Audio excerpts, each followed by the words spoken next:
encontros online. Bom, sejam todos, todas muito bem-vindos. Eu me chamo Débora Bergamini, sou diretora da Escola Livre de Cinema Caiçara. A escola é o projeto que está organizando essas atividades sobre acessibilidade no cinema. É um projeto que acontece no litoral norte do estado de São Paulo, na cidade de São Sebastião, Ilhabela e Caraguatatuba. É um projeto financiado pela Lei Federal Paulo Gustavo, por meio dos editais do governo do estado de São Paulo, que tem a parceria, ele é realizado pela Chocadeira, que é uma incubadora de projetos culturais, em parceria com o coletivo Citronela, que organiza o Festival de Cinema Documental Citronela Doc. Já aproveito para dizer que nós estamos com inscrições abertas para filmes, sobretudo filmes do litoral norte de São Paulo e Vale do Paraíba. Então, pessoas que tenham filmes aí, se puderem depois dar uma olhadinha nas nossas redes. Alguns avisos, antes de eu apresentar o Daniel, nosso convidado de hoje, alguns avisos importantes aqui. A gente está com a Daiane e o Márcio, que são os nossos tradutores de Libras. Eu deixei os dois em destaque aqui na tela, e o Daniel também está em destaque aqui na tela, tá? Eu acho que, assim, da forma que está em destaque, fica em destaque para vocês aí também, mas se alguém tiver alguma dificuldade, quiser fixar, deixar maior, enfim, fica à vontade para deixá-los maior aí na tela de vocês. Vocês podem usar o PIN que tem aí para conseguir enxergá-los melhor, né? Bom, hoje a gente está na nossa segundo dia de atividade, de que essas são atividades de férias. A escola é uma formação de 1 ano quase para jovens do litoral norte. A gente está de férias fazendo essas atividades e a gente abriu inscrições para pessoas de fora da escola também, pensando que são atividades tão importantes, são debates tão relevantes que poucas vezes a gente tem a oportunidade de fazer, e que seria muito interessante se a gente pudesse expandir também e convidar outras pessoas, deixar esse debate mais aberto. Então, a gente fez na semana passada a conversa com a Raíssa. Essa semana a gente recebe aqui o maravilhoso Daniel Gonçalves, e na semana que vem a gente tem o Giovanni com a gente também. Então, eu vou apresentar o Daniel e passo a palavra para ele. O Daniel, ele é formado em jornalismo pela PUC-Rio, pós-graduado em cinema documentário pela Fundação Getúlio Vargas. Ele tem uma deficiência de origem desconhecida que afeta sua coordenação motora. O Daniel já trabalhou na TV Globo e hoje ele é sócio da produtora Seu Filme. Ele dirigiu os curtas Tem Bala Aí, em 2008, Luiz Guia, em 2012, Como Seria, em 2014, e Pela Estrada Fora, em 2000.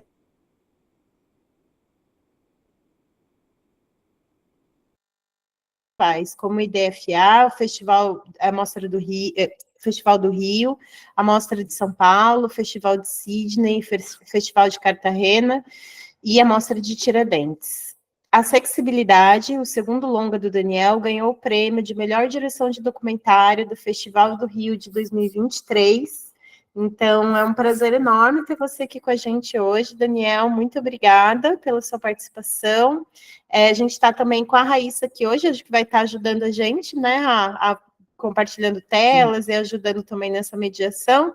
Seja bem-vindo, Daniel, muito obrigada. A palavra é sua, fica à vontade. Bom, oi, gente. Boa noite. É um prazer estar aqui com vocês. Acho que vai ser super legal. E quando a Jaime me convidou para dar uma dessas aulas, eu fiquei pensando no que eu poderia falar de construção de narrativa anticapacitista. E aí eu não pensei, na verdade, eu cheguei à conclusão de que seria melhor a gente debater sobre isso a partir de alguns dos meus filmes, né?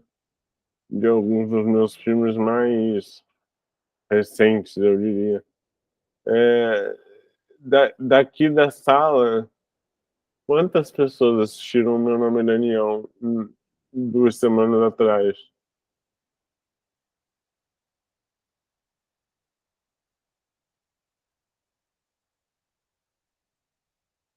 Não sei como que a gente conseguiria contar isso.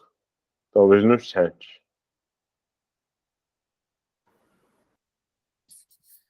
Acho que aqui tem muita gente, porque semana passada a gente passou o filme do Daniel no Cineclube em Ilhabela, né? Tem muita gente aqui que não é do litoral, Dani, são pessoas que são tem gente do Brasil inteiro. Sim. Tá, bom, então, de qualquer forma, eu vou. Bom, mas eu sei que algumas pessoas viram o filme, então isso já é bom, porque a gente pode discutir e falar um pouco sobre, sobre como eu construí a narrativa do filme, numa perspectiva de um diretor que tem uma deficiência, né? Ou de alguém que pensa criticamente o que é ter uma deficiência e como é esse trabalho de ser uma pessoa com deficiência e dirigir filmes sobre o tema. E aí eu queria começar com vocês, para a gente começar a, a conversa, eu queria mostrar um curta meu, chamado Como Seria, que é um curta de, como a Débora falou agora há pouco, ele é de 2014, e esse curta foi, digamos assim, o que deu origem ao Meu Nome é Daniel. A partir desse curta eu desenvolvo o que veio a ser o Meu Nome é Daniel. E aí, esse curta ele tem duas versões. A primeira é que está no YouTube. Eu não vou falar qual é a diferença entre elas, mas eu queria que vocês assistissem e depois a gente conversa sobre essas duas versões e quais são as diferenças entre elas. Ai, pode soltar do YouTube, por favor.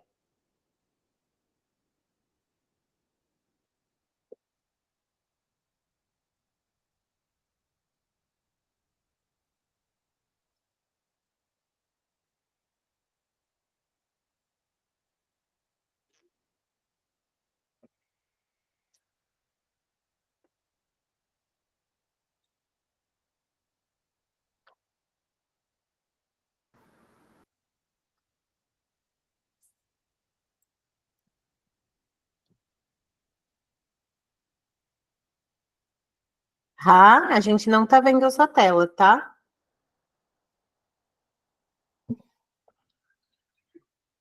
Seu microfone tá fechado. Se precisar de alguma coisa, você me avisa aqui. Posso compartilhar também.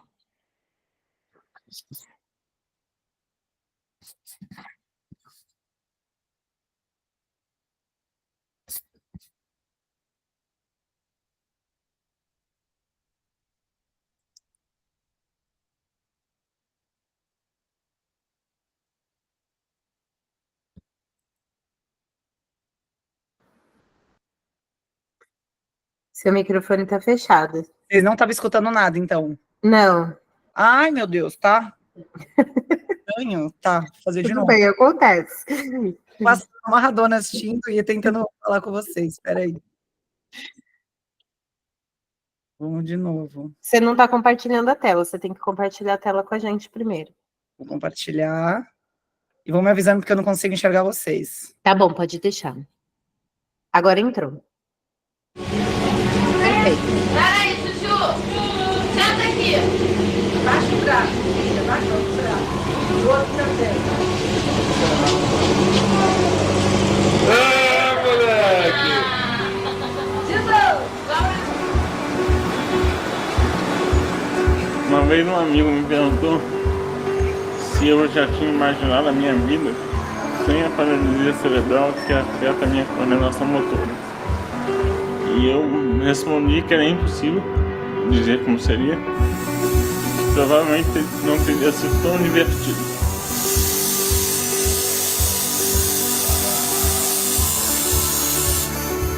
Eu correria, eu saltaria, eu subiria em árvores, eu faria um monte de coisa que toda criança faz. Mas não seria eu. Quando vem a terra para a planta respirar. Olhem só, meus amigos, quem vem chegando de lá. É a grande minhoca para a terra revirar. Ele vai falar. Não teria feito papel de minhoca numa peça de teatro do colégio. Não teria sido o centro das atenções quando eu cheguei com uma máquina de escrever em sala de aula. Ó, desce esse joelho e sobe. Só esse. O outro lado fica dobrado. 5, 6, 7. Eu não saberia como é bom fazer um determinado movimento pela primeira vez. Você viu que você mudou, Daniel? Nossa! Fechou com chave de ouro. Eu tô muito feliz. Não teria mandado tomar no c... todos aqueles que já me chamaram de coitadinho.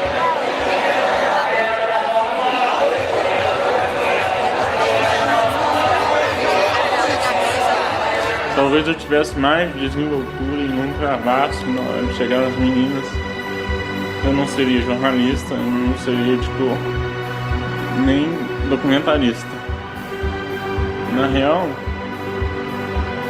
não sei como seria. Nem quero saber. Vai lá com a mãe. Onde você vai? Na sala.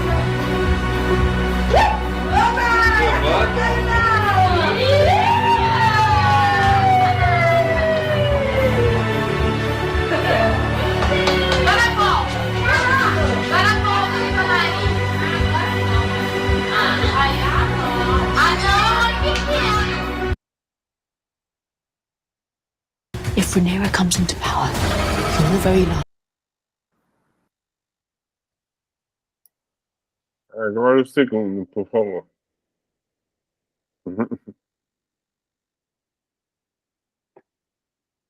Vamos.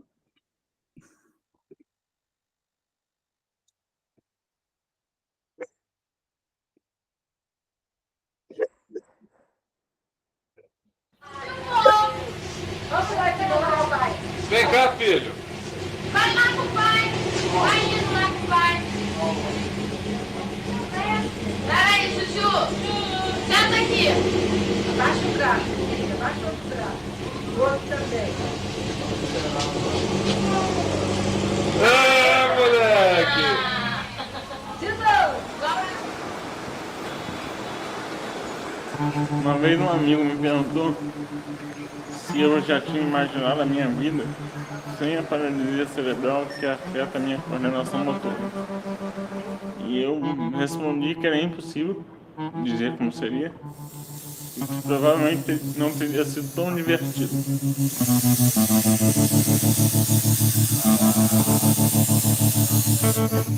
Eu correria, eu saltaria, eu subiria em árvores, eu faria um monte de coisa que toda criança faz. Mas não seria eu. Quando vem a terra para a planta respirar. Olhem só, meus amigos, quem vem chegando de lá. É a grande minhoca para a terra revirar. Ele vai falar. Não teria feito papel de minhoca numa peça de teatro do colégio. Não teria sido o centro das atenções quando eu cheguei com uma máquina de escrever em sala de aula. Ó, desce esse joelho e sobe. Só esse. O outro lado fica dobrado. 5, 6, 7. Eu não saberia como é bom fazer um determinado movimento pela primeira vez. Você viu que você mudou, Daniel?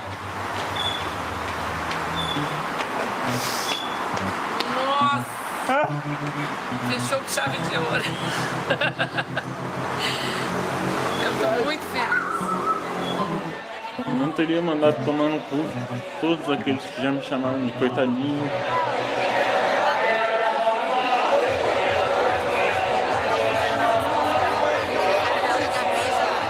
Talvez eu tivesse mais desenvoltura e não travasse na hora de chegar às meninas. Eu não seria jornalista, eu não seria editor, nem documentarista. Na real, não sei como seria. Nem quero saber. Vai lá com a mãe. Aonde você vai?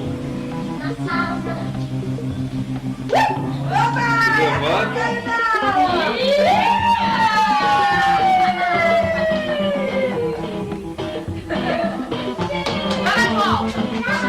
Vai na volta.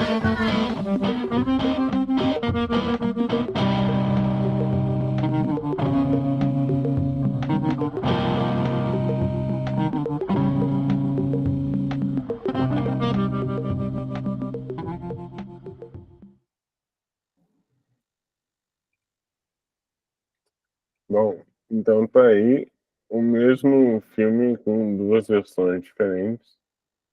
A primeira versão foi uma versão que eu fiz pro YouTube. Ele tem até uma música que é de algum DJ famoso, que eu não sei agora quem é, mas aí a gente não podia usar ela quando comecei a mandar o filme para festival.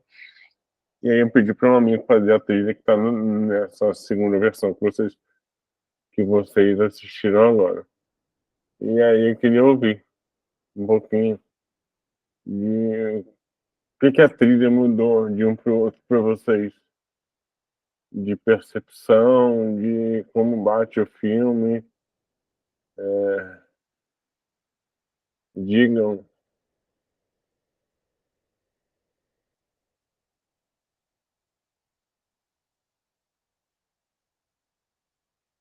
Não é possível que ninguém tem nada para dizer.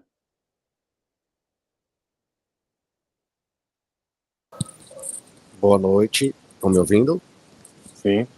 Opa, Daniel, tudo bom? Meu nome é Marcelino, eu falo de Natal, eu sou uma pessoa cega, certo? Então, assim, pela ausência da audiodescrição, eu já perdi muita informação, né? Então, assim, mas o que a sonoridade da música, ela traz, né, para mim, né, que não peguei, ou não, vamos dizer assim, não deixei de ter acesso à informação, porque tinha uns diálogos, né, então ficou claro para mim, né, mas você fez uma pergunta bem específica com relação à trilha, né, então, assim, muito da trilha sonora, quando se fala da pessoa com deficiência, uma impressão minha, né, quando se vai apresentar algum documentário, alguma matéria, né, de pessoas com deficiência, sempre coloca uma música triste, né, uma sonoridade como se nossa vida não fosse boa, como se nós não fôssemos felizes, como se nós não fôssemos, né, vamos dizer assim, produtivos, né.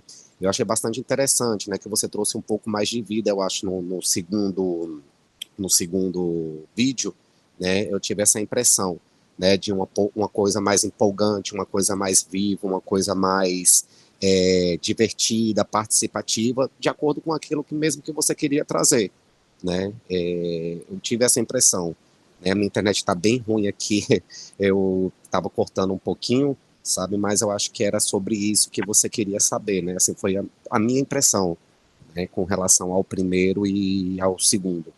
Eu acho que o segundo teve um pouco mais de vida, de emoção, vamos dizer assim. Uhum. Sim, também é isso. E aí, enfim, logo de cara, peço desculpas desses filmes, eles são muito antigos e, enfim, foram feitos de maneira totalmente independente, não na época nem tive dinheiro para fazer. Não, tudo bem, eu compreendo.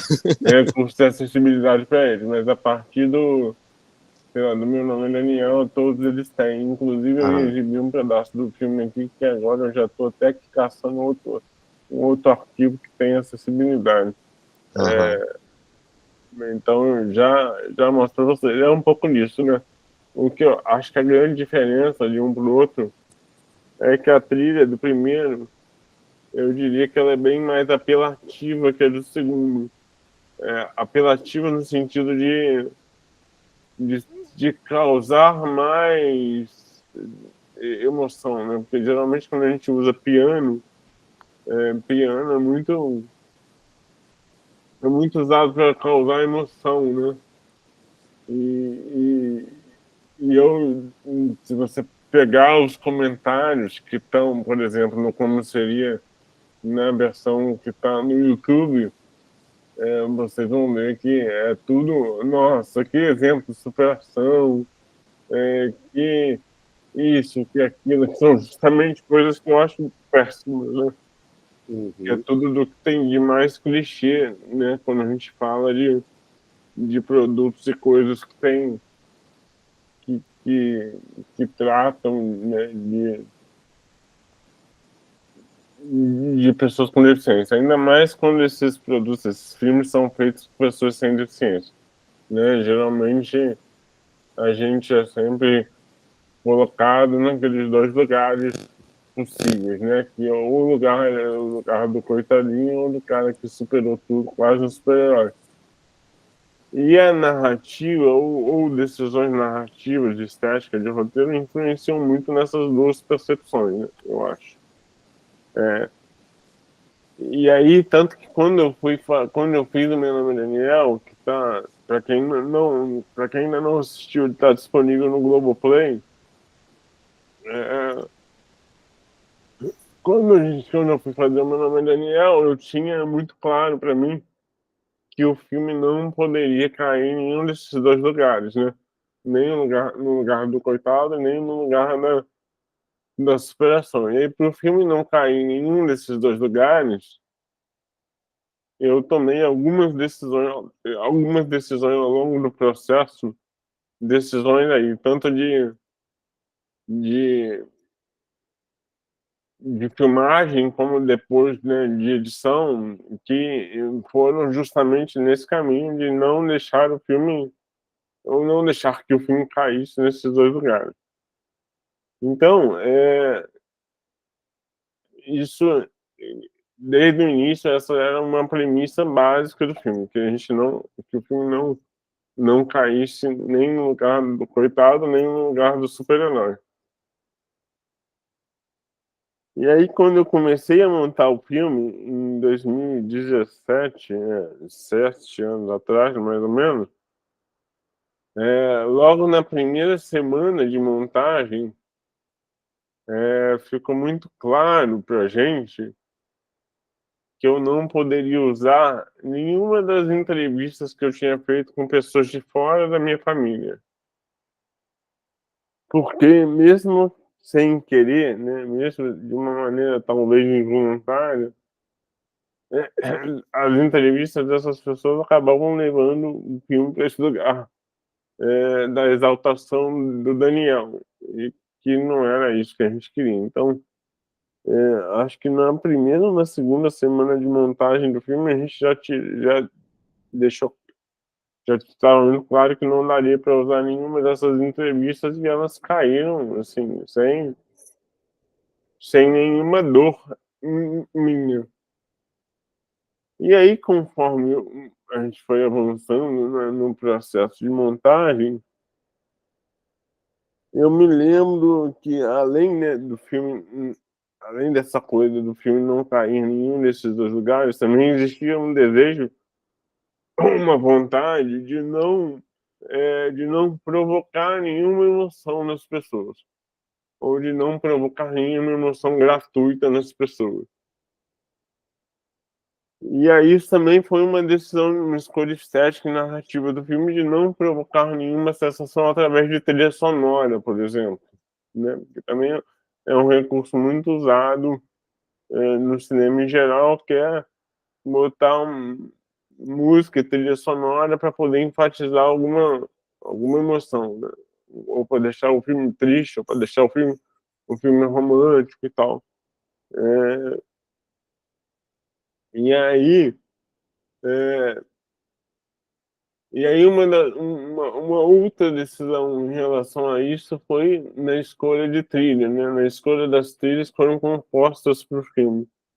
O Meu Nome é Daniel, ele tem muita trilha nas imagens de arquivo, né? Então, quem cresceu ali na década de 80 e 90, eu acho que se identifica muito, porque é, tem imagem de festa de aniversário com música da Xuxa, com música do El Chan, enfim, todas aquela trilha sonora que fazia parte ali da família brasileira nos anos 90, de crianças e adolescentes. Mas, enfim, fora essas trilhas que estão ali nas imagens de arquivo, o filme tem algumas trilhas que foram compostas para ele. E aí essas trilhas, elas não levam o filme para lugar nenhum. Ou melhor, elas não acentuam nenhum tipo de emoção que, que poderia acontecer se botasse uma música super emotiva, por exemplo. E aí eu vou compartilhar agora, eu mesmo, um trecho do Meu Nome é Daniel, que já apareceu uma imagem parecida, ou melhor, a mesma imagem já apareceu no Como Seria, mas agora no Meu Nome é Daniel vocês vão ver o que eu fiz para não provocar nenhuma emoção naquela mesma imagem. E agora é uma versão que vai ter libras, legenda e audiodescrição. Então, todo mundo vai poder assistir de boa. Peraí, deixa eu me entender aqui com compartilhamento.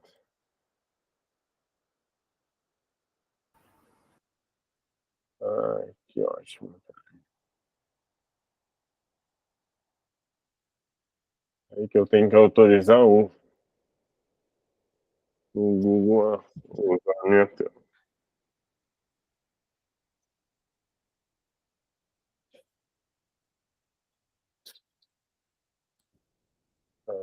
Que ótimo.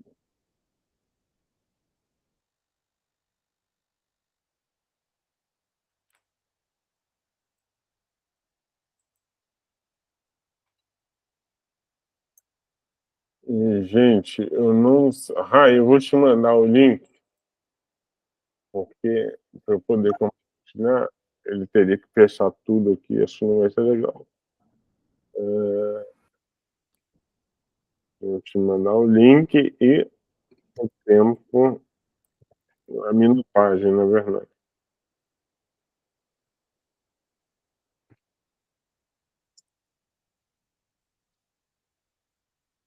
Pede uma senha, Dan.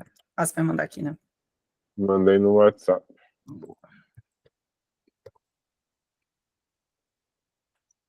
Foi.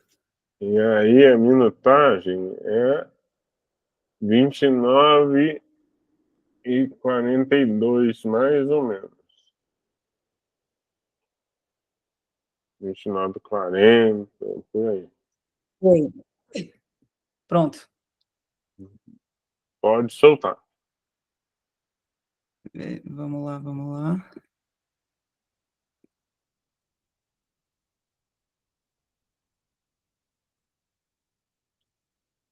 Faltando o cineasta que tá em pé. Então, é a cena que vem depois disso. Faltando o cineasta que tá em pé. Alô, A mão alô? do pai acenando. Mas já tá gravando? Já tá. Depois corta, não tem problema. Mãe e filho na sala. O que você queria falar? Vou falar agora. Vai, mãe, vai falar agora, porque eu quero que fale agora. Ai, nossa, me deu um branco aqui agora. Ela segura um álbum de fotos. Calma. Aí vou botar isso no filme. Eu até tinha anotado ali umas coisas quando eu estava deitada. Aí eu fui lembrando. Pega ela, então. Não, já lembrei o que eu achei que era aquilo que, quando você era... Uma coisa que eu acho que foi boa, tanto para você quanto para mim, para nós, foi a gente não ficar fixado no que você tinha que já estar fazendo. Né? Assim, tá com 1 ano, com 1 ano já tinha que estar dando os primeiros passos, já tinha que estar fazendo... Porque aí era aquilo que eu falava. A gente estaria sempre se frustrando. Uhum. Né? Porque você nunca ia estar acompanhando. Eu não sei nem como é que isso passou a ser, se foi alguém que... Não sei, eu acho que a gente via você. Lógico que estava preocupado de que você tinha que andar, que você tinha que tinha as coisas que você tinha que fazer para chegar a ter uma escrita, tinha essa preocupação, mas não era uma coisa assim de ficar sempre nessa comparação. Na varanda de uma casa, em meio ao verde. Eu dei meus primeiros passos com mais ou menos 6 anos. Descalço, Daniel dá pequenos passos, com os braços suspensos. A cabeça balançando, o tronco curvado e chega no outro lado. Essas imagens são o primeiro registro em que eu ando sozinho. E até hoje a minha mãe repete algumas coisas. Olha a ponta do pé, abaixa o braço. Ele tropeça, levanta e chega junto da mãe. De uma certa forma, a gente foi privilegiado, né? Não tenho dúvida disso. Quer dizer, quando que se a gente não tivesse uma condição financeira, né? Você entraria no colégio, você não andava, você não tinha habilidade motora, né? Não teria ficado em casa. Legendas. Não quer, filho? Vai atrapalhar. Não vai atrapalhar nada. Vai não, meu amor, não vai não. Daniel atravessa a sala de uma festa usando um andador. As crianças fantasiadas. Daniel usa blusa branca e calça com suspensório, gravata e chapéu com xadrez verde e branco. A boca pintada de branco. A mãe o posiciona ao lado das outras crianças.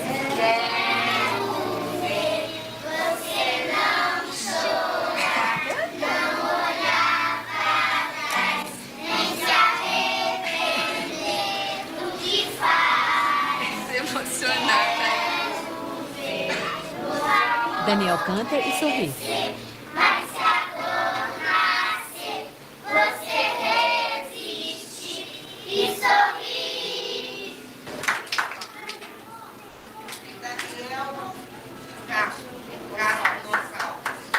Daniel, de camisa, bermuda, cinto social, meia e botinha, levanta da cadeira e vai até uma mulher a passos pequenos, incerto e com os braços suspensos. Ela entrega um caderno. Os dois se abraçam. Essas imagens são da minha formatura do CA. Ai, Eu pode parar. Senão a gente vê o filme inteiro.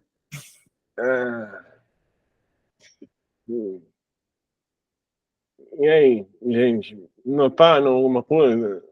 Eu sei que notaram, né? Mas é a mesma cena nos 3 lugares diferentes, né? E nessa, o que vocês comentam?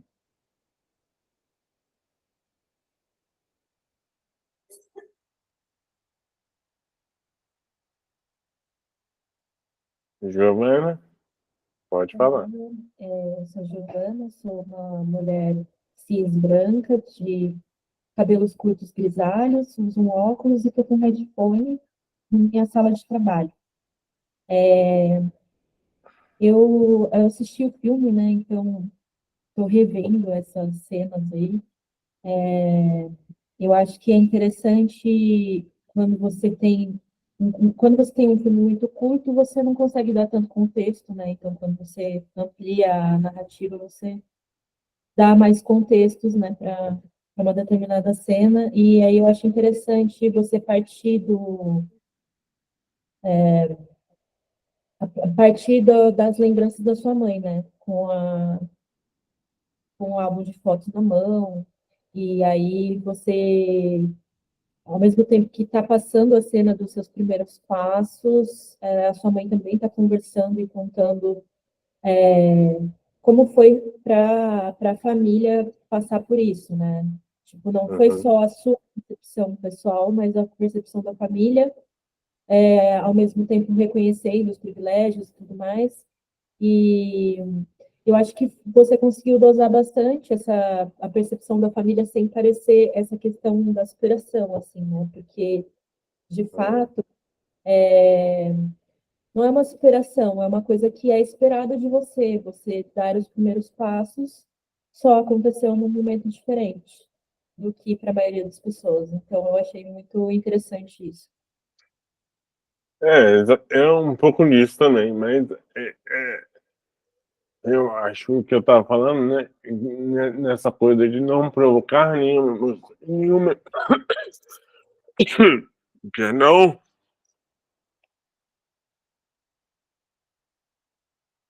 Estou saindo de um resfriado, mas vamos lá. Eu acho que para mim, o que fica mais diferente da imagem, né, da mesma imagem nos 3 filmes, é uma questão de trilha, né? Os outros 2 filmes têm trilha. E os 2, o curta, né? Como seria a versão do YouTube, como seria a outra versão dos festivais, ele tem uma trilha ali que hoje eu vejo como uma trilha que acaba induzindo as pessoas a se emocionarem com aquela cena dos meus primeiros passos. E isso, no Meu Nome é Daniel, a gente evitou. A gente evitou reportar qualquer tipo de emoção com trilha. Então até aparece uma trilha ali, né, no finalzinho daquela sequência. Parece que são quase sons que estão ali, meio que para não deixar só um vazio de áudio ambiente. E, e, e é isso, acho que essa é a maior diferença, né? E que isso tem a ver também com a maneira como eu quis construir o Meu Nome é Daniel, né? De um jeito que não caísse nos estereótipos e nem que ficasse um filme super melodramático, que também seria super fácil de cair. Tem uma ordem aí de mãozinhas levantadas. Eu agora já não sei quem levantou primeiro, acho que foi a Juliana.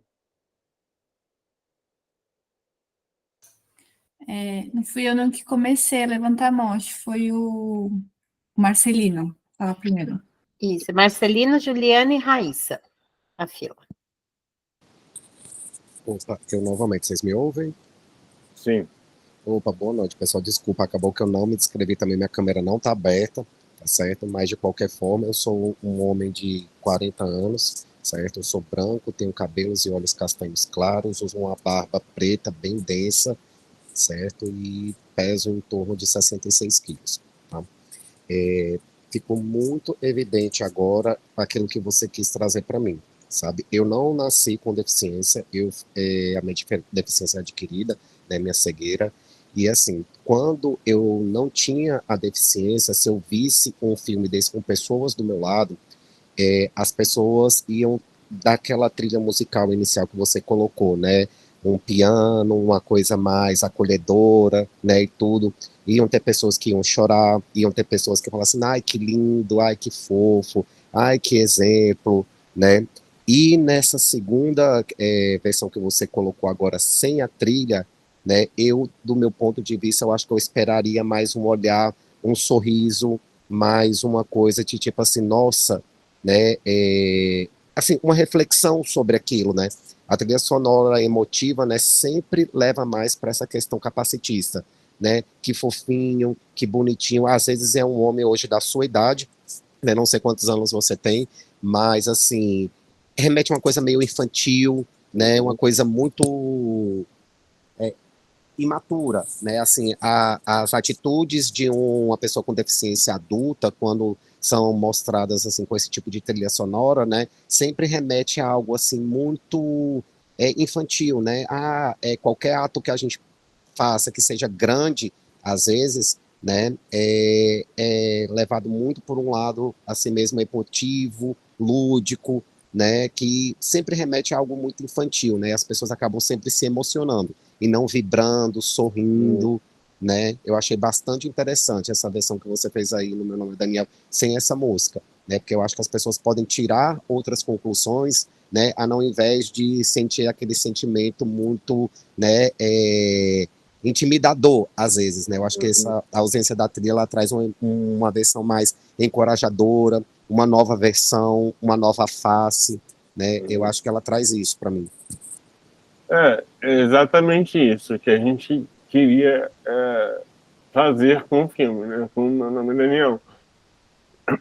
É que as pessoas não caíssem nunca, ou nunca é muito forte, né? Porque tem uma outra coisa que eu aprendi depois do Meu Nome é Daniel e também da acessibilidade, é que independente do que eu faça, vai ter gente que vai me chamar de exemplo de superação, por mais que eu reforce que eu não sou durante o filme. E aí, né, sabendo que esse tipo de discurso vai acontecer independente do que eu faça,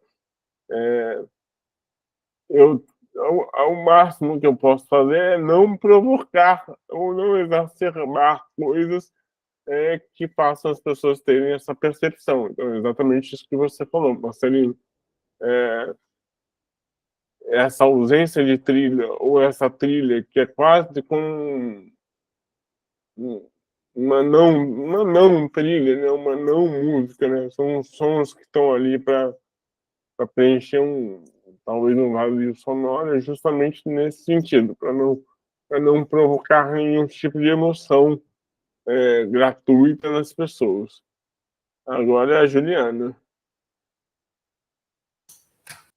Oi, Aí, e respondendo rapidinho, eu tenho 40 anos também hoje. legal. Boa noite, eu sou a Juliana, sou aqui de São Sebastião, do litoral norte de São Paulo. Sou uma mulher branca, de 37 anos, tenho cabelo castanho, franjinha, tô com várias blusas, porque tá bem frio e úmido aqui. Eu tô aqui, Daniel, pensando um pouco desse efeito da trilha sonora, que acho que fica forte essa diferença, né? Ainda que se a gente não tiver com os ouvidos atentos, como você propôs, às vezes a gente nem percebe a trilha, mas é levado por ela, então acho que é legal esse exercício. E acho que essa última versão, ela fica mais crua mesmo, né?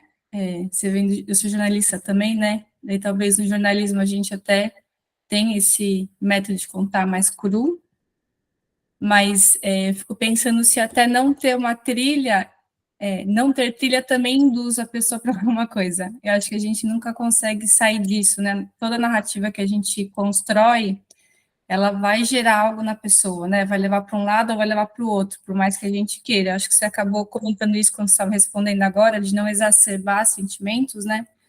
Mas penso também como que a não ter uma trilha também pode impactar as pessoas, né?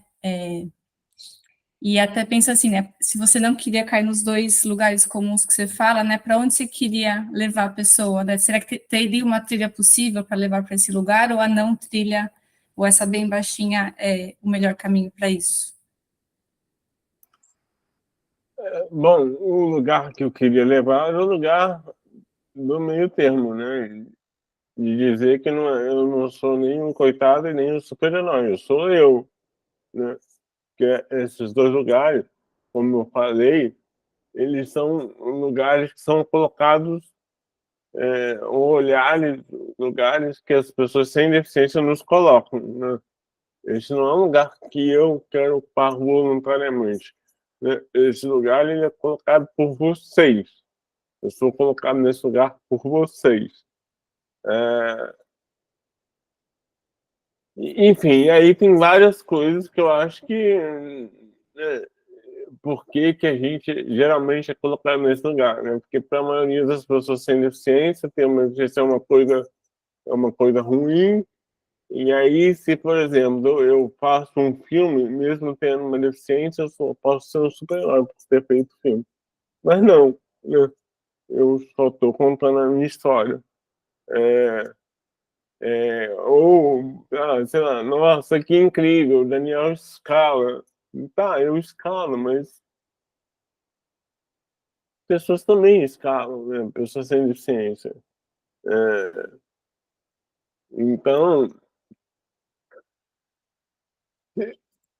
na verdade, não sei se a ausência de trilha também provoca alguma coisa. Provavelmente, né? Mas tem uma coisa que eu aprendi depois desses dois longas e desses 4 curtas, é que a gente não tem muito controle sobre como que o filme vai bater nas pessoas, né?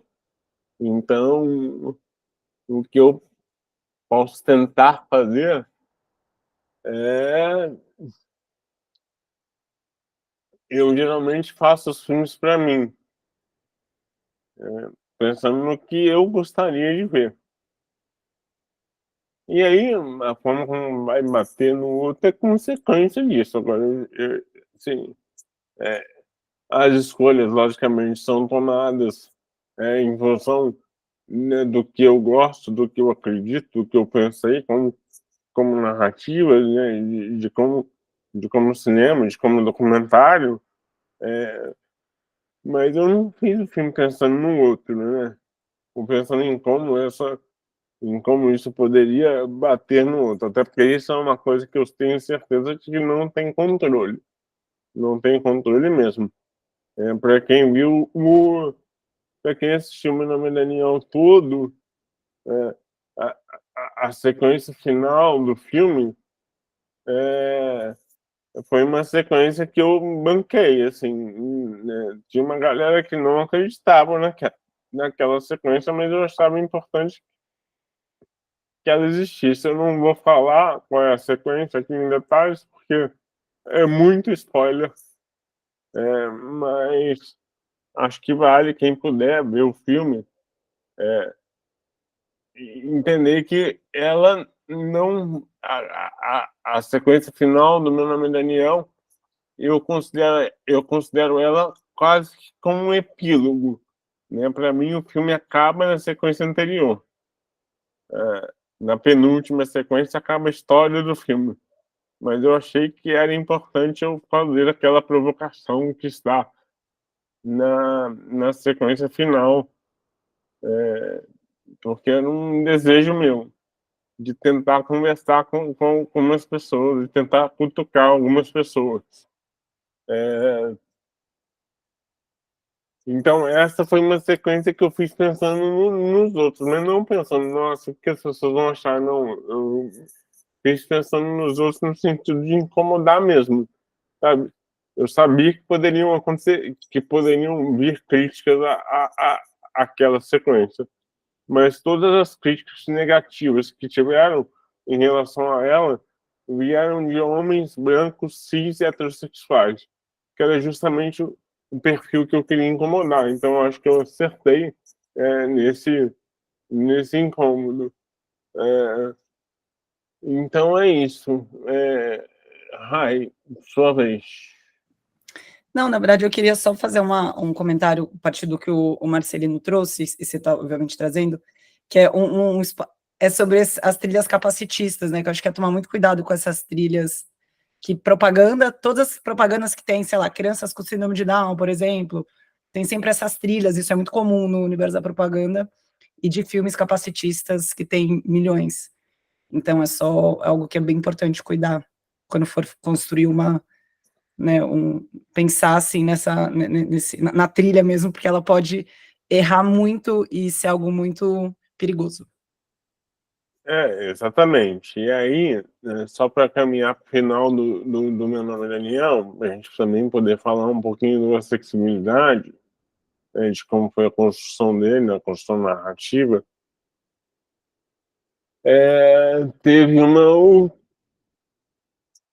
coisa que eu fiz, que foi...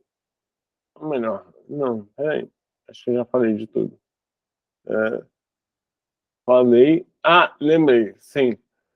Uma outra coisa que eu fiz, para não provocar nenhum tipo de emoção e não levar o filme para os lugares que eu não queria, foi tirar alguns trechos de entrevista da minha mãe em que eu e ela nos emocionávamos.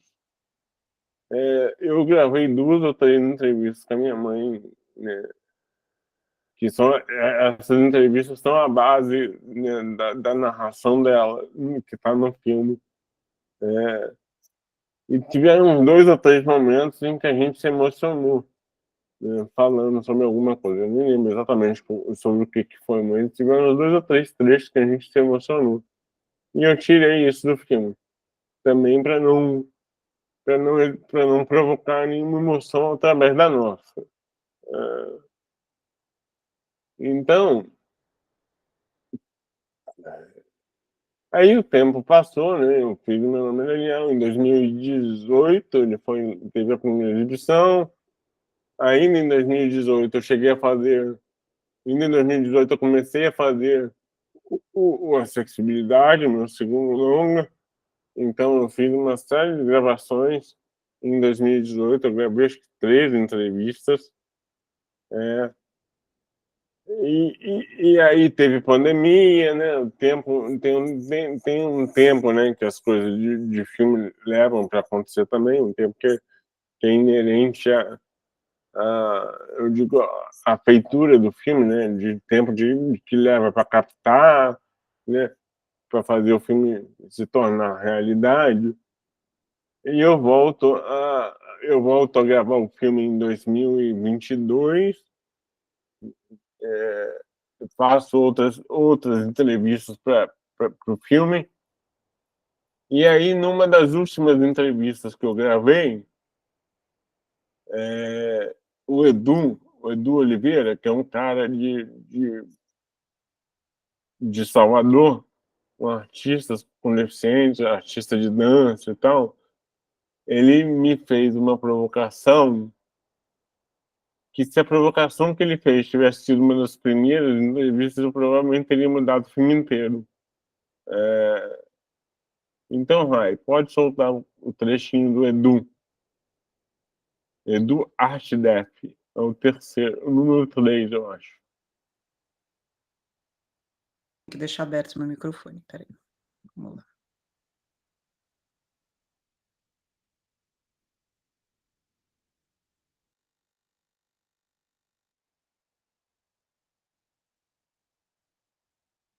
A deficiência ou a minha corporalidade ou essas estratégias que eu estou falando corporais podem ser também bacanas de se entender o mundo, entende? Não ficar tentando copiar movimentos normativos. De que maneira a gente entende que isso é um pensamento na arte, entende? Como é que faz um audiovisual aleijado? Como é que a gente pode mudar esses enquadramentos, esses quadrados, esses retângulos? Como é que a gente pode inverter essa lógica nas linguagens, entende? Porque se é para dizer ao normativo que ele está certo e a gente ficar tentando se aproximar, qual o sentido também da gente investir tanto nisso? E acho que precisa ter a presença da pessoa com deficiência, porque o bípede jamais vai pensar pela lógica da deficiência. Então, como é que dentro de uma equipe tem pessoas surdas, cegas, pessoas com deficiência intelectual, para a gente ir pensando isso em todas as funções, entende? Porque tem coisas que é só a deficiência que vai dar a possibilidade da gente entender, porque senão também pode cair numa representação da coisa, entende?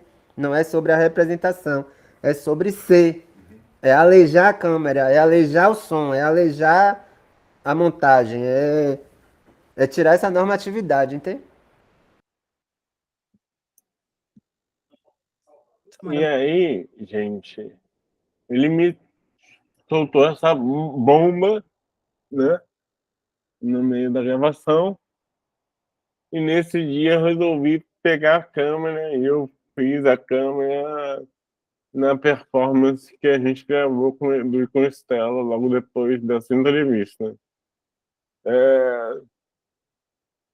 E que aí depois eu parei para pensar que, ainda que de uma maneira intuitiva, eu já tinha feito isso, um pouco disso, no Meu Nome é Daniel, né? Porque no Meu Nome é Daniel, quando eu fui gravar a minha família, né? Quando eu passei uma semana lá, na época do Natal, se não me engano, de 2016 ou 2017, ali entre Natal e Ano Novo,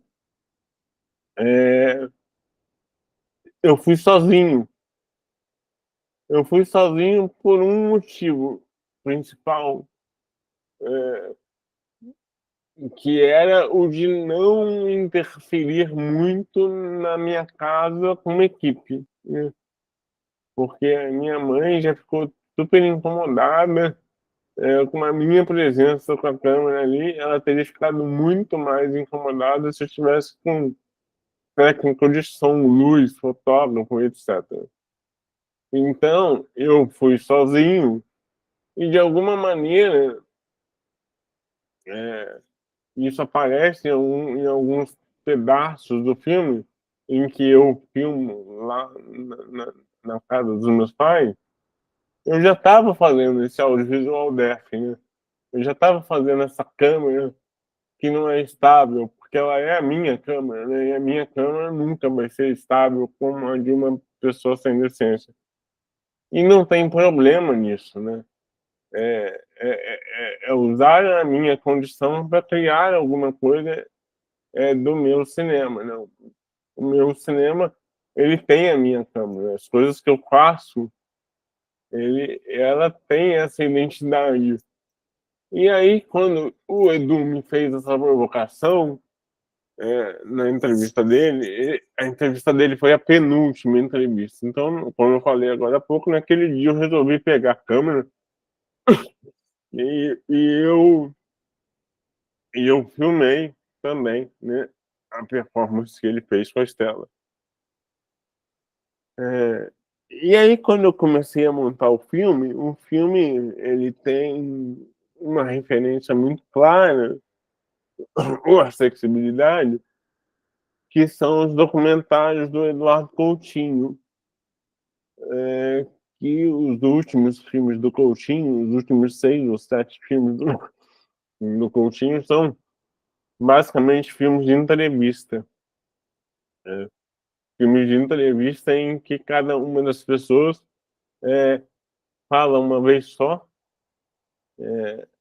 dá um depoimento só. Esses depoimentos não necessariamente eles têm uma ligação direta entre eles. Geralmente não é isso que acontece. Mas esses depoimentos eles estão ligados ao tema central do filme. Que, por exemplo, no Edifício Master, que é um desses filmes, são pessoas que moram em um prédio aqui no Rio, de Copacabana. No Acessibilidade,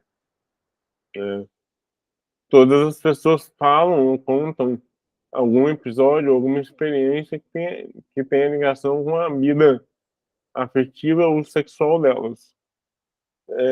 Então, era um filme, a princípio, muito normativo, né? Entrevistas gravadas com 2 câmeras, paradas, em tripé, e algumas performances ali que entrelaçam ou costuram essas entrevistas. E aí eu dei um jeito de, digamos, de alejar o filme na montagem, né? Então, o filme tem muito jump cut entre as entrevistas, né? A gente usou muito jump cut. A gente também deixou algumas coisas que teriam saído se fosse um filme mais normativo, digamos, que são todos alguns erros não erros exatamente, né? Mas uma hora que a câmera perde um foco, perde o foco de volta logo em seguida, alguns trechos em que o cinegrafista está mudando o quadro da entrevista e que geralmente as pessoas cortam para outra câmera para esconder esse movimento errado, entre aspas. E a gente deixou todas essas sujeiras, né? Usou isso a favor do filme, né? Para deixar ele menos normativo nesse lugar da montagem, já que com a câmera, né, ou melhor, com a minha câmera, eu não consegui fazer isso nele todo. E aí eu queria ouvir um pouquinho de vocês, o que vocês pegam disso, de que maneira isso bate em vocês. Essa fala do Edu é muito potente, né? E eu acho que ela vale não só para quem tem deficiência, né? Acho que vale para todo mundo que faz parte de alguma minoria que quer contar a sua história, eu acho que é isso, de que maneira a gente consegue contar as nossas histórias fugindo desse padrão norte-americano ou europeu de cinema, né? De que maneira a gente deixa esse filme mais brasileiro, mais preto, mais viado, dependendo da nossa, do nosso lugar.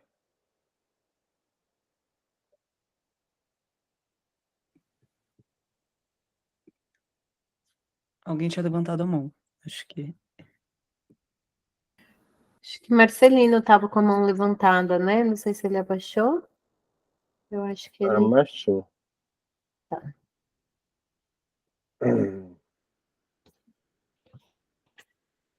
Gente, me ajudem aí, porque eu ficar falando Abaixei esse a tempo. mão, mas como ninguém falou, lá vou eu de novo. Vai lá. Bom, então assim, essas perspectivas elas são muito importantes, principalmente porque elas incomodam, né? Então assim, se as pessoas normativas, né, como o Edu coloca ali, né, elas veem uma foto, tipo, tirada por eu, cego, que ela não tá bem enquadrada, que ela tá embaçada, que ela não tá boa, né, num vídeo, enfim, né, as pessoas sempre vão pedir pra gente corrigir, né? Elas nunca param para pensar que aquela ali é nossa perspectiva, né? Isso foi muito comum agora na pandemia, né? Eu assisti muita live de pessoas cegas, né? Então, assim, sempre quem estava mediando a conversa do outro lado era uma pessoa que queria falar sobre, mas quando nós entrávamos, né, para falar com, a pessoa sempre se incomodava com o enquadramento da câmera. Então, assim, eu via, assim, pessoas sendo extremamente grosseiras com uma pessoa cega do outro lado, dizendo assim, não dá para começar assim, não, tá muito mal enquadrado, você não está conseguindo enquadrar. Né? Então, assim, ela nunca para pensar que é a partir da perspectiva de quem está falando, de quem está vendo, né? Então, assim, às vezes você falar sobre e não ter pessoas que fazem aquilo ali acontecer, né? Acaba que traz desinformação até, né? Então, assim, esse movimento que se coloca aí, que o Edu traz, né? Que o Daniel está colocando aí, né? De colocar a forma como nós somos, de fato, em todo o material, né? Ela é extremamente importante, principalmente porque ela incomoda, né? Então, assim, qual o incômodo que eu trago quando eu coloco isso, né? Ele vai ser um incômodo que vai me fazer ver de uma nova forma, ou ele é um incômodo que vai me fazer não querer ver aquilo ali, né? Então, assim, são várias reflexões, né? Então, assim, esse movimento anticapacitista de ter pessoas, né, que falam sobre e estão ali fazendo, né, ele é extremamente importante justamente por causa disso. Porque, assim, muitas pessoas, principalmente que estão no meio, vamos dizer assim, da inclusão, né, elas não estão preparadas para, de fato, estar conosco e verem um tipo de material como esse, como o Edu colocou, um material aleijado, né, um material surdo, um material, né, com deficiência visual. Né, a audiodescrição, ela incomoda, o intérprete de Libras na janela, ele incomoda, uma câmera torta, ela incomoda. Né? Então, assim, o que nós de fato estamos fazendo quando nós estamos no meio da inclusão? Né? Nós temos que entender a perspectiva do outro e principalmente saber lidar com ela. Sabe? Eu achei muito interessante. E é isso mesmo, né? O Acessibilidade, ele é um filme que ele incomoda. Ele incomoda pelo discurso, acho que ele incomoda pelo tema, né? Acho que falar de sexualidade de pessoa com deficiência é um tabu gigantesco, então isso por si só já incomoda mesmo, incomoda muito. E é isso, acho que cada vez mais a gente precisa trazer as nossas narrativas, o nosso jeito de fazer para as nossas produções, para poder começar a desnormativizar isso tudo, né? Poder começar a romper com esses padrões que acho que em todos os lugares, né? Tanto na sociedade como no audiovisual, são padrões que foram criados por pessoas brancas, né? Na sua maioria, né? Então, acho que está mais que na hora da gente começar a quebrar isso, mas é difícil, é difícil. é uma coisa de fazer, de ficar dando murro em ponta de faca o tempo todo, de querer fazer diferente, dá trabalho, mas pelo menos para mim eu não vejo eu voltando atrás disso, sabe? Acho que mesmo quando eu fizer trabalhos que não tenham ligação direta com o tema da deficiência, de alguma maneira eu vou tentar trazer a minha câmera para o projeto, sabe? Porque é isso, de que maneira eu me apresento, né? Quem é o Daniel como não, quem é o Daniel diretor, né? Quem é o Daniel diretor de cinema, produtor de cinema? Então é um pouco disso. O Anderson fez uma pergunta no chat de o que seria bípede. Bípede são as pessoas que andam sobre as duas pernas. É isso. O Edu diz que é isso, que o mundo é bípede, né? O mundo é de quem anda com as duas pernas, e aí quem traz e quem não anda com as duas pernas, né? Faz o quê? Licença, rapidinho, Daniel. Anderson, o Eduardo, ele escreveu um artigo chamado Carta aos Bípedes. Depois procura na internet, quem não leu, certo? É muito interessante, muito interessante. Carta aos Bípedes. É bem bacana. E acabou que eu não falei da questão da temática do filme, né? Essa é uma temática que ela incomoda mais ainda, né? São pessoas com deficiência falando sobre um assunto que ele é um tabu que não tem tamanho, né? Então, assim, nós não podemos falar palavrão, nós não podemos namorar, nós não podemos transar, né? Não nos é permitido já estar no mundo, né? Quanto menos fazer sexo e falar sobre sexo, né? Então, assim, é bem interessante, né? Eu ainda não assisti, Daniel, infelizmente eu assisti, meu nome é Daniel, certo? Mas a sexualidade eu não assisti, eu vou procurar aqui depois, viu? O Acessibilidade estreia em setembro em circuito, então ele ainda não está disponível. Bacana, bom saber que eu ia procurar aqui igual doido depois. Mas está em setembro e agora a Rai pode botar o trailer pra gente ver. Bacana. Rai, pera aí, deixa eu só ver. Eu acho que a gente tem esse trailer com acessibilidade, ainda só um. Beleza. Deixa só eu caçar aqui, porque eu acho que tem.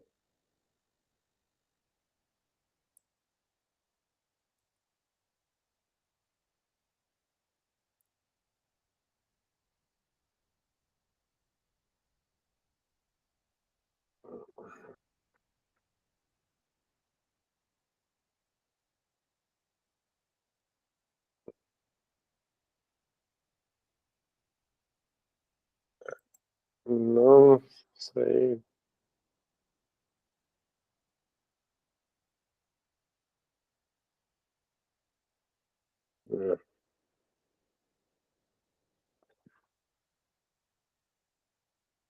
Não.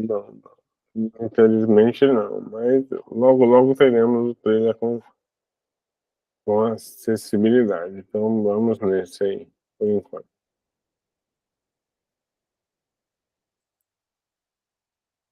Vou passar então esse aqui.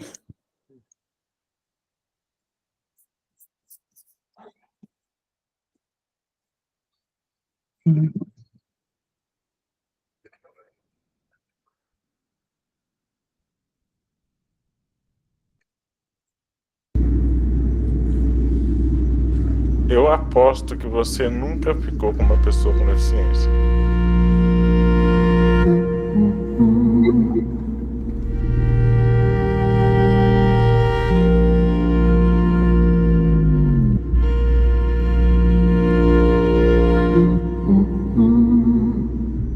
Você vai mamar aqui, mas é um favor. Você vai ficar comigo, mas eu tô como se fosse um favor. Me incomodava, mas eu aceitava, porque era a condição que eu tinha no momento e... Enfim, eu tinha tesão, eu queria transar.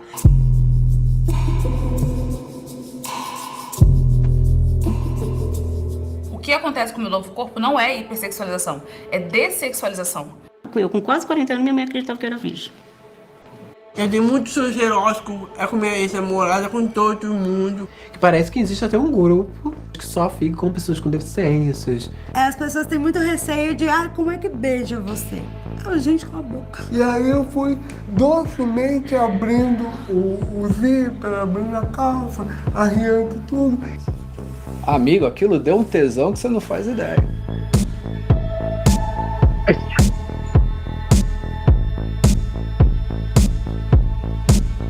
Eu fico com homens, mulheres, trans, cis, travestis. O que é um sexo bom? A beleza é muito subjetiva, né? Será que vocês estão me desejando e estão com medo de me desejar?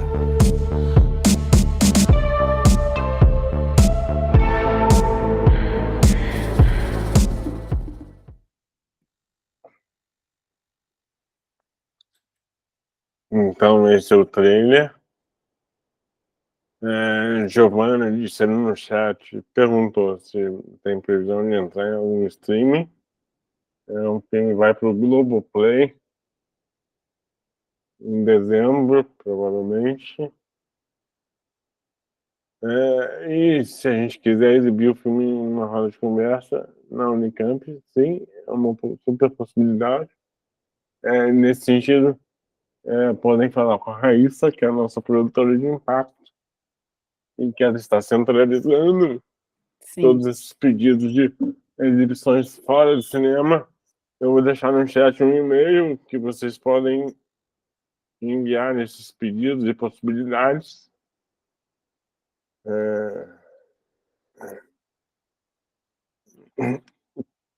Então, gente,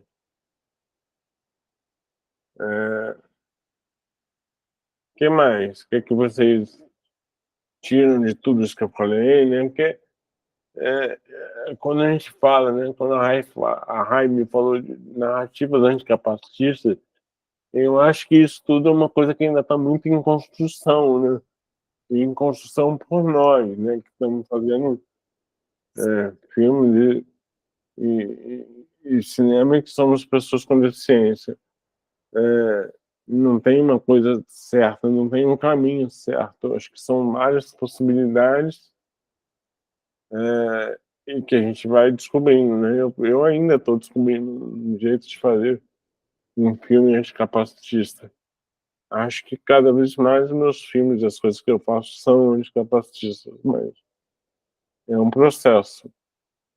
E é isso, é um processo que passa por várias escolhas, né? Desde roteiro, né? Desde escolha de personagem, passa por roteiro, maneira de filmar, isso tudo são narrativas anticapacitistas, né? Eu estou dirigindo uma série agora para a TV fechada sobre pessoas com deficiência que praticam esportes. E está sendo bem desafiador falar sobre pessoas com deficiência que praticam esporte e não cair nessa operação. Porque é o lugar comum que mais acontece. Mas acho que até agora, dos 4 episódios que a gente já gravou, eu consegui não cair nesse lugar. Mas aí não é só, não sou só eu, né? Isso depende também de quem está editando. E até por isso que eu, nesse trabalho, procurei trazer algumas pessoas que já tinham trabalhado comigo em outros projetos para estarem junto comigo, porque são pessoas que minimamente já entendem qual é a pegada de se trabalhar com pessoa com deficiência, que envolve também um outro tempo, né?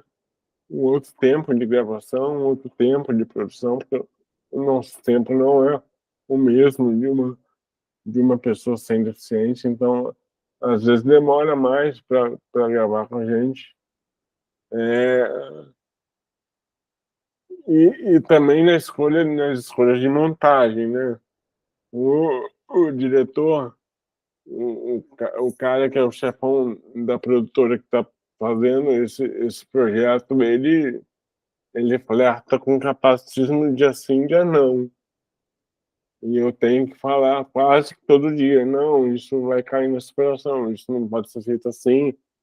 E aos poucos ele está entendendo, as pessoas lá da produtora estão entendendo qual é qual é a da pegada. Paula levantou a mão.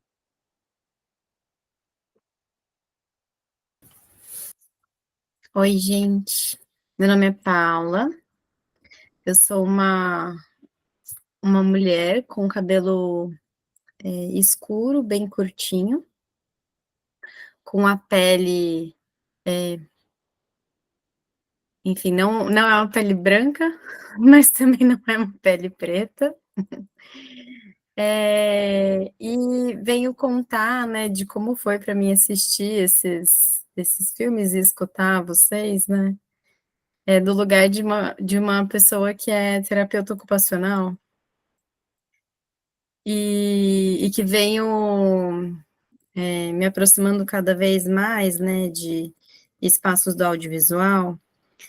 E desde a aula da semana passada, fiquei muito reflexiva, né, com anticapacitismo, que no momento eu trabalho num centro de reabilitação, trabalho, né, na saúde, e então, quanto profissional de saúde, o quanto nos é muito cobrado, assim, né, inclusive da sociedade, né, capacitista, de ir em busca de uma normatividade, né, mas que, ao mesmo tempo, na minha própria atuação profissional, vou tentando sair desse lugar e vejo muitas vezes o embate, por exemplo, com as mães, né, e que eu não sei se foi o caso do Daniel, né, não é o que parece nos trechos que a gente assistiu, mas de elas estarem muito tomadas, inclusive, com o capacitismo. E aí eu discutindo com os meus colegas, né, de tipo, o que a gente pode fazer, que eu acho que o nosso papel também é muito importante nesse sentido, de trazer essa discussão à tona, né, nesse ambiente de trabalho, né, mas vendo como um hiper desafio mesmo, né. E aí, desde a aula da semana passada e a aula de hoje, assim, vai me trazendo o grande potencial mesmo, disso que você está produzindo, Daniel. E assim, não só você, né? Imagino que tem outras pessoas em busca disso, mas que eu acho que, acima de tudo, existe uma invisibilidade mesmo, sabe? E me emocionei muito logo no primeiro vídeo, e aí já nem sei se foi trilha sonora, se foi a imagem, se foi o relato.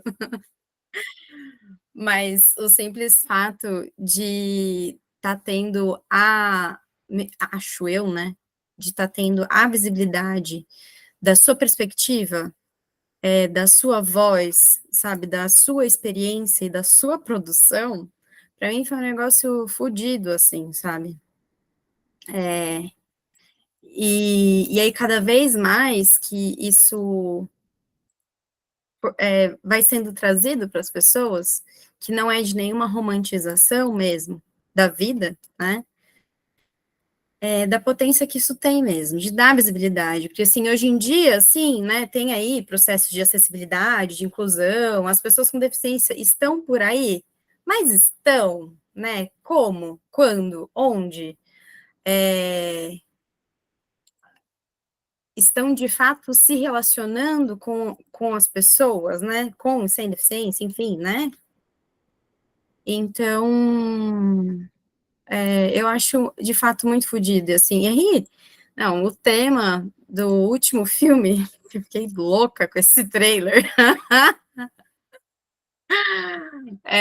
que é desejo muito assistir, mas só quero desejo, entendeu?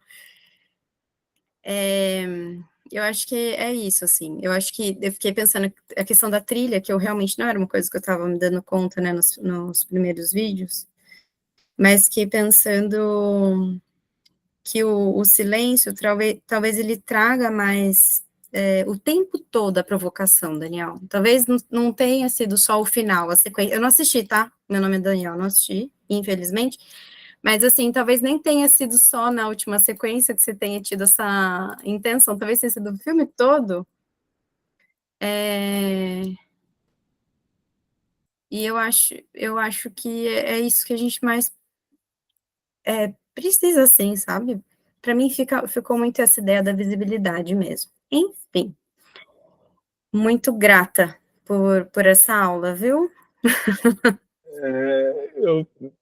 Isso é uma coisa que eu já escutei algumas vezes, né? E acho que dos profissionais de saúde, né, terapeutas ocupacionais, fisioterapeutas, eu fiz fisioterapia quase a minha vida inteira, né? Parei de fazer desde pouquinho antes da pandemia, né? Mas, enfim, pretendo voltar em breve, pelo menos para física, é uma coisa que me faz bem. Mas ainda existe, né, por parte de muitos profissionais, de muitas famílias, né, pais de pessoas com deficiência, esse ideal de querer consertar as crianças, né? Ou de procurar algum tipo de cura. Isso é uma coisa que é muito presente, né? Nas famílias e em alguns profissionais da área. Na verdade, eu acho que o trabalho, né, seja com qualquer criança ou qualquer pessoa com deficiência, ele deve ser não no sentido de achar ou de encontrar uma cura, mas no sentido de tornar aquela pessoa mais autônoma possível, né? De dar o maior nível de autonomia que ela puder ter, para ela ser o mais independente que ela puder ter também, né? Eu acho que o caminho é mais ou menos esse. E agora é a Rai que tinha levantado a mão. Gente, desculpa só interromper, Rai, tá com a mão levantada. Rai, Alexia e Marcelino. A gente está nos últimos minutos, vou pedir para vocês, por favor, tentarem ser concisos aí, tá bom? Desculpa.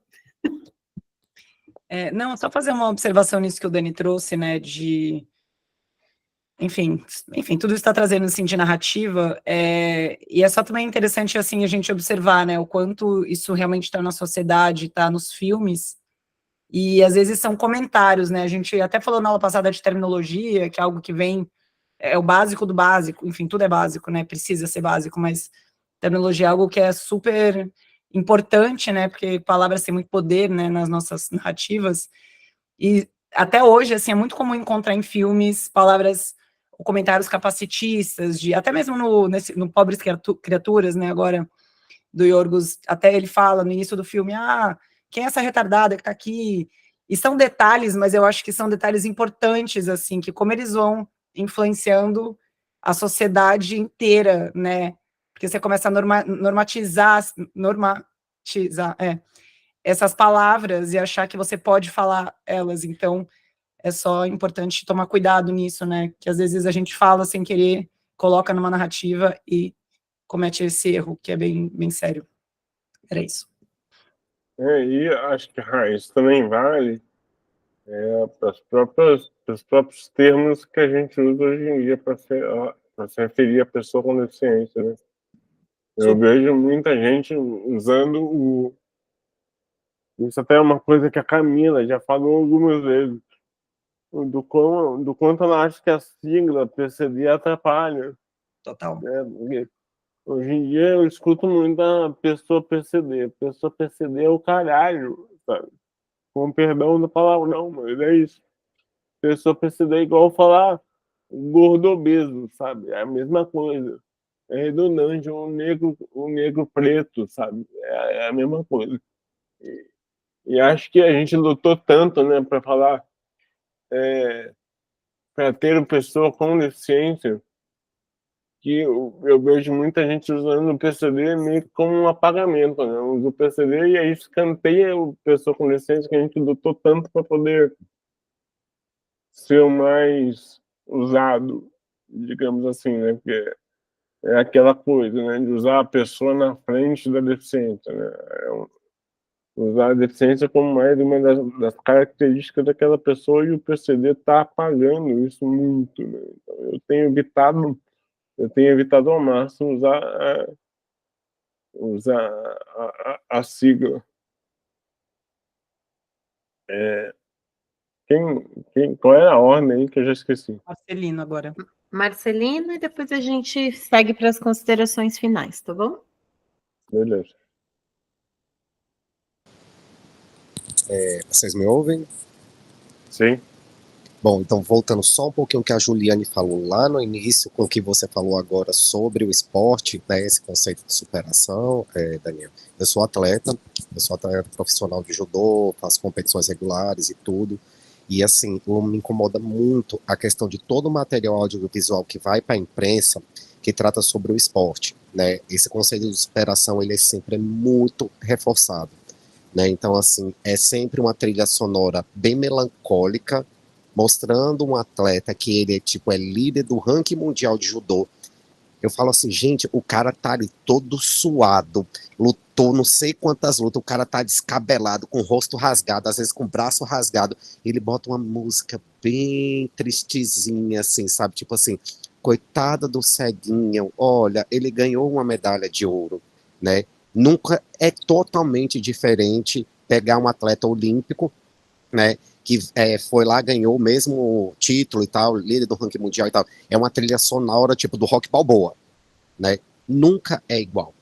Todas as reportagens que levam a pessoa com deficiência a uma conquista sempre tem uma trilha sonora bem triste. Eu acho isso incrível, incrível. Isso tem mudado bastante. Inclusive, semana passada isso ocorreu, o pessoal foi entrevistar os 2 atletas aqui do meu estado que vão para a Paralimpíada, né, e eu pedi para o repórter, eu falei, posso só pedir um favor?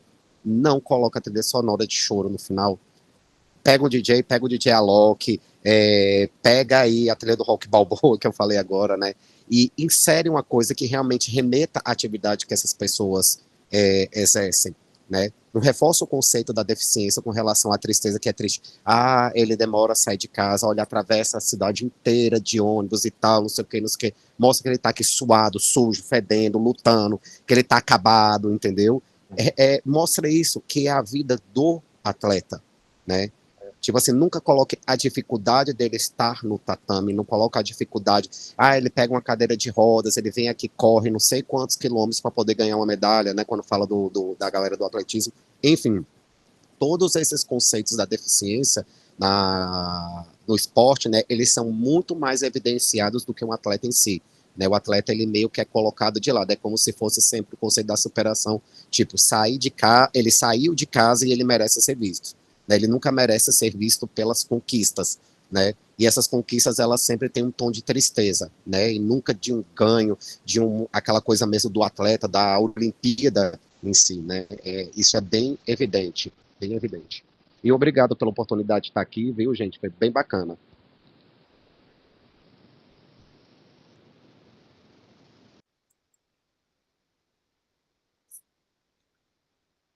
Marcelino, eu acho que é isso. É um desafio. E agora, né, tem a Olimpíada começando essa semana, né? No final de agosto, início de setembro, tem Paralimpíada. E acho que já foi muito pior. Mas ainda assim é muito comum, né, essas reportagens sobre atletas paralímpicos caírem nesse lugar da superação, né, no lugar do capacitismo, no lugar de coitadinho, olha o que ele tem que fazer para poder ganhar uma medalha. E às vezes esquecem que essas pessoas são atletas de alto rendimento, que treinam de manhã, de tarde, às vezes de noite, todos os dias para poder chegar lá e ganhar uma medalha paralímpica. Esse projeto mesmo que eu estou dirigindo, o projeto original era tenebroso, era só clichê. E eu estou conseguindo mudar e levar ele para outro lugar. Mas é um trabalho diário, eu diria. Bom, agora são as considerações finais? Parece que sim, né? Gente, obrigado por estarem aqui. Espero que tenha sido bom para vocês. Meu nome é Daniel, como eu falei no chat, está disponível no Globoplay. Os meus curtas, alguns estão no YouTube, outros estão no Vimeo. E o Acessibilidade estreia dia 19 de setembro em circuito nacional, e não sabemos exatamente em quais cidades, mas eu deixei um e-mail ali no chat que, para quem quiser, Rai acabou de colocar o Instagram do filme também no chat. Nos sigam lá. E quem quiser levar o filme para a sua cidade, manda um e-mail que a gente organiza. A nossa ideia é fazer com que o filme chegue a maior quantidade de lugares possíveis dentro e fora da história do cinema. Então, tá dentro dessa nossa ideia fazer exibição em universidade, em centros de reabilitação, em prefeitura municipal, em órgão de segurança, para poder falar de vários aspectos que a gente quer falar com o filme, né? Falar sobre violência e abuso sexual contra pessoas com deficiência, falar sobre direitos e saúde sexual de pessoas com deficiência. Então tem muito pano para manga. A Alexa perguntou se seria para ambos os filmes. A gente também faz isso com Meu Nome é Daniel. E se quiser mandar lá no e-mail também, a gente organiza tudo junto, misturado. A gente só está dando preferência para exibições do Acessibilidade a partir da estreia comercial, que vai ser dia 19 de setembro. Então, a partir do 19, a gente pode exibir ele aí onde vocês quiserem, onde vocês quiserem nos chamar. E é isso. E ele tem todos os recursos de acessibilidade também, que acessa pela plataforma Movie Reading também, que eu vou colocar depois no material para mandar para a Débora, que é um aplicativo legal para acessar a acessibilidade em filmes. Muito bom. Sim. Depois a gente coloca esse link na descrição do vídeo. Daniel, desculpa, eu te interrompi. Não, é isso mesmo.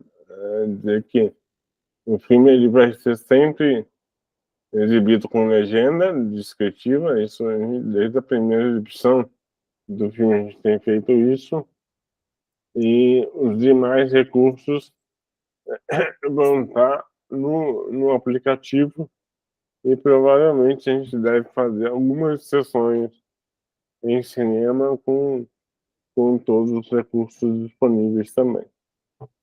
É isso. Muito bom. Obrigada, Daniel. Muito obrigada por compartilhar com a gente seus filmes, né? Trazer sua obra de forma tão generosa. Obrigada a todas as pessoas que se inscreveram. Especialmente gostaria de agradecer a Daiane e o Márcio, que estiveram aqui fazendo a tradução para a gente. Até uns minutinhos a mais aí do que o horário deles. Muito obrigada. E semana que vem a gente tem o nosso último encontro com Giovanni Venturini, tá bom? E aí a gente aguarda vocês aqui também. É importante dizer que essa aula faz parte da Escola Livre de Cinema Caiçara, um projeto que é financiado pela Lei Federal Paulo Gustavo, uma lei de apoio ao setor audiovisual brasileiro, por meio do edital da Secretaria de Cultura, Indústria e Economia Criativa do Estado de São Paulo. Agradeço a participação de todos e a gente se vê na semana que vem. Gente, um beijo para vocês. Beijo, gente. Beijo, Débora. Gente. Boa noite. Boa noite. Boa noite, até mais, gente. Boa noite. Obrigada pela oportunidade. Obrigada, Marcelina.